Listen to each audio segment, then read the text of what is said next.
When you don't try your best and you don't succeed. Those are Coldplay's lyrics to describe American Airlines business class. Okay, not really, but isn't it crazy how American Airlines' slogan was going for great and years later they're still below average? There are some highlights, but mostly lowlights. Let's see exactly why American lags behind its US competitors, and even more juicy, which airlines in Europe are better or worse. I'm Nonstop Dan, a half Swede and half American who's been obsessed with airplanes for as long as I can remember. Over the past 7 years, I've flown 150 different airlines, virtually all self-funded. Nonstop Dan is all about trying to get as much value as possible with my miles, or when those are running low, my money. And then spreading the word so you guys get optimal value and can enjoy your travels to the max. And hopefully enjoy my geeky videos along the way. Back in May, I booked a $600 one-way business class fare, obviously a fantastic deal, from Boston to Bolivia on American. Following some schedule changes, I was able to change flights for free to originate in New York instead and fly via Dallas, which gave me a longer connection time in Sao Paulo, which I was grateful for.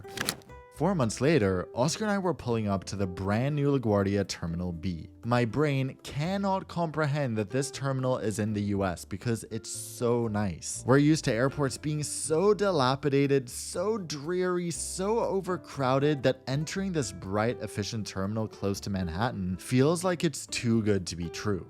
Well, the too good to be true temporarily slowed down as the check-in agent took 30 minutes to issue our boarding passes for no logical reason, but then it was back to greatness with the beautiful departures area. As a fan of Chipotle, I was shocked to find that Dos Toros, a close equivalent and the only similar option in the terminal, was far superior. What a meal! I also got a couple of incredibly delicious and expensive smoothies, which we enjoyed at these tables with sweeping views of the action below.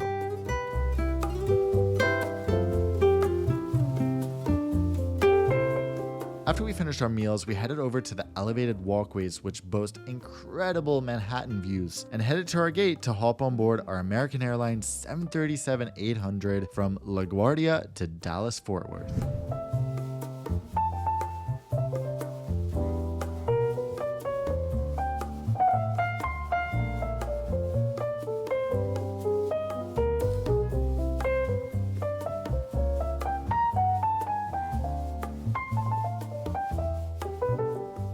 Besides the insane takeoff views, the flight was relatively uneventful. I've already reviewed this product, and while it's not very comfortable as far as domestic first class goes, it's not too bad either. I was impressed there was an option to pre-order a special meal, which looked and tasted decent, and the service from flight attendant Lois was even, dare I say, genuinely good, which is high praise from Nonstop Dan for a US carrier.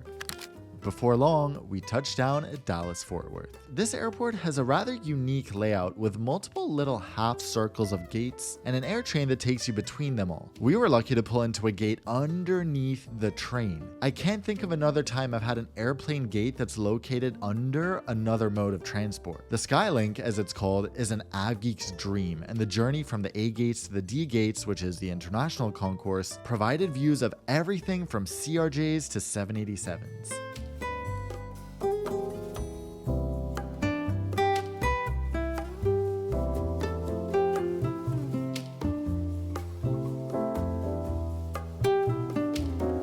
It's pretty funny when you arrive in Concourse D because something about the duty-free shops just doesn't feel like a US airport to me. Close to my gate, D23, is the American Flagship Lounge that all international business class passengers can access. I love their Flagship Lounge at JFK, so I was excited to try this one, but it turns out there's no place like New York. Starting with the positives, this lounge has a thin and long layout, meaning there are loads of seats by the windows which offer great views outside, although I got told off for filming the planes. I asked why, and they said for safety reasons, so I asked them to show me written proof, which they couldn't, so they scowled and left. Now on the negative side, the interior isn't the coziest or most inviting. It feels very Walmart chic.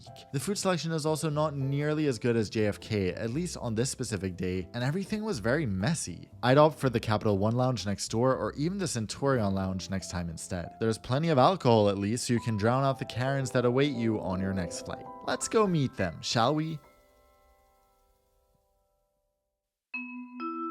Today's flight to Sao Paulo will be on board a 5-year-old 787-9, which comes in the following configuration. There's a total of 285 seats on board, with 30 seats in business class in a 1-2-1 configuration. As always on US carriers, business class was full, so my choice of seats was pretty limited. When rebooking, Oscar and I chose the only 2 remaining seats, 1D and 1F, which are actually the best for sleeping, given that they're in the bulkhead. These seats are great for traveling together, but not for traveling alone, as you'll see. So all solo travelers should go for the window seats.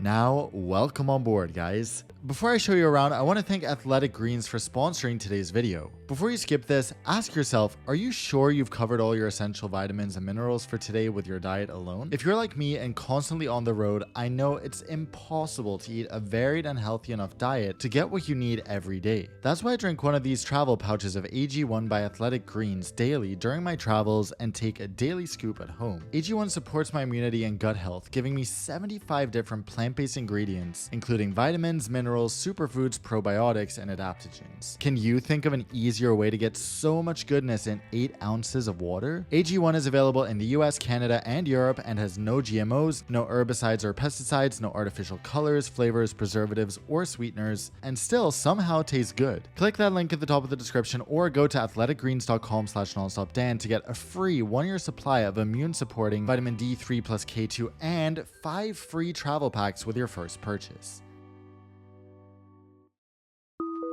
Can you spot what's wrong here? It's the most beautiful sunset outside, but already during boarding, the crew has locked all window shades on dark. Can we all agree that the cabin crew being in control of the window shades is by far the worst feature on the 787? This makes the cabin feel quite dreary, especially since they didn't bother using any mood lighting. Now looking away from the windows, the seats are really great with plenty of privacy. Don't worry about seeing anyone besides your neighbor, and trust me, you'll be forced to see them since there is no privacy partition between the center seats. Perhaps this is to save weight? The seat has plenty of storage, 2 compartments to your right, 1 more below that, and 1 in the armrest to your left, which can be raised for arm support. I appreciate the copious storage space so much. The biggest storage bin also houses all your ports for charging, headphones, etc., and a remote for the entertainment system. The screen is touchscreen though, so a remote isn't really necessary. The seat controls are below here and offer pretty standard recline settings, but we'll get more to that shortly. As I settled in, the crew offered me a choice of water, orange juice, or champagne, which I sipped on as I looked around. Obviously, there are a few things waiting here at the seat upon boarding: bedding, headphones, an amenity kit, and a menu, but we'll have a look at all of that after I try my best to capture the takeoff from a middle seat.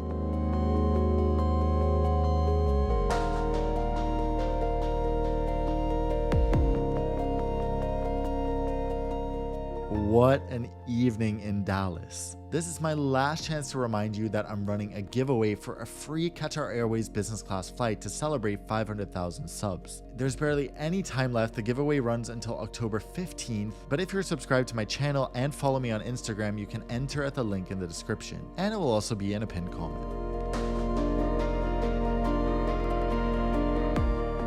Immediately after takeoff, the hot-tempered crew came by offering hot towels. Now, if there's one thing US Airlines do well, it's everything digital, including entertainment systems. American has such a wide selection of movies, which you can listen to with these fantastic BO headphones. That's Bang & Olufsen, not body odor. Speaking of odor, the lavatory. As I entered the galley, 2 flight attendants were just standing there, arms crossed, staring at me. I almost asked them, is something wrong? And then realized it's best not to trigger these sleeping fireballs. The lavatory was filthy just after takeoff and contained no special amenities. Ugh, how I miss service a la Lois.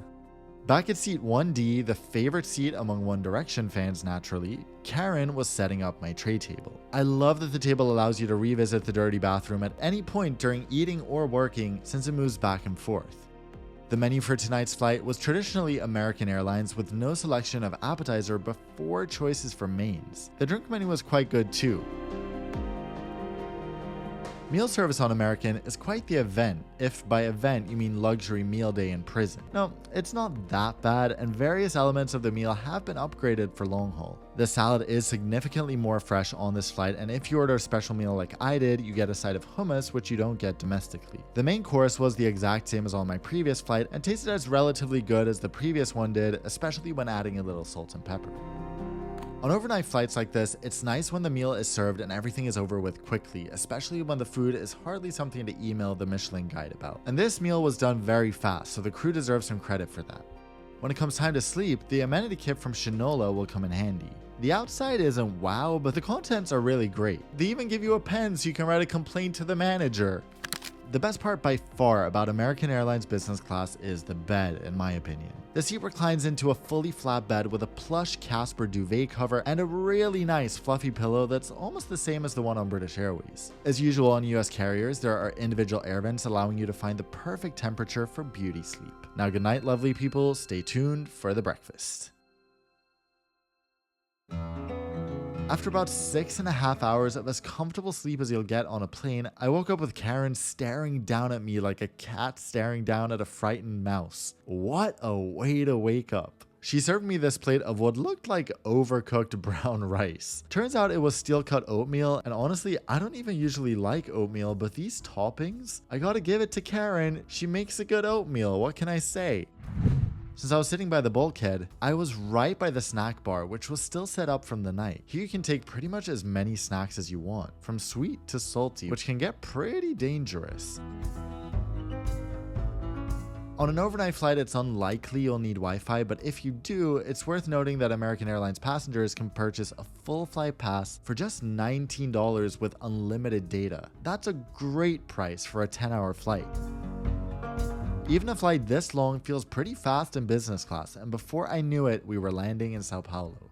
Leaving American Airlines business class almost feels like you have amnesia. The second you step off the plane, most of the flight will fade away, at least it did for me. I guess that goes to show that this is an entirely unremarkable business class product. In fact, I'd say it being unmemorable was actually a good thing and a sign that nothing went too wrong. It's a comfortable seat you'll find on many airlines nowadays that turns into a great bed, but everything from the service to the food in no way reflects the high price premium that business class usually comes at. And while I absolutely won't say no to flying American again, which I definitely will next time there's a fare like this, I would almost always seek out a better option, whether that be their partners British Airways, Japan Airlines or Qantas, or their competitors Delta and United in the US. American Airlines is pretty Texan, I guess. They're the biggest. That's all we can say. But I think the experience needs a whole lot more to justify the price of business class on most routes. So with that, thank you so much for watching, guys, and until I see you all for the next video, fly safe.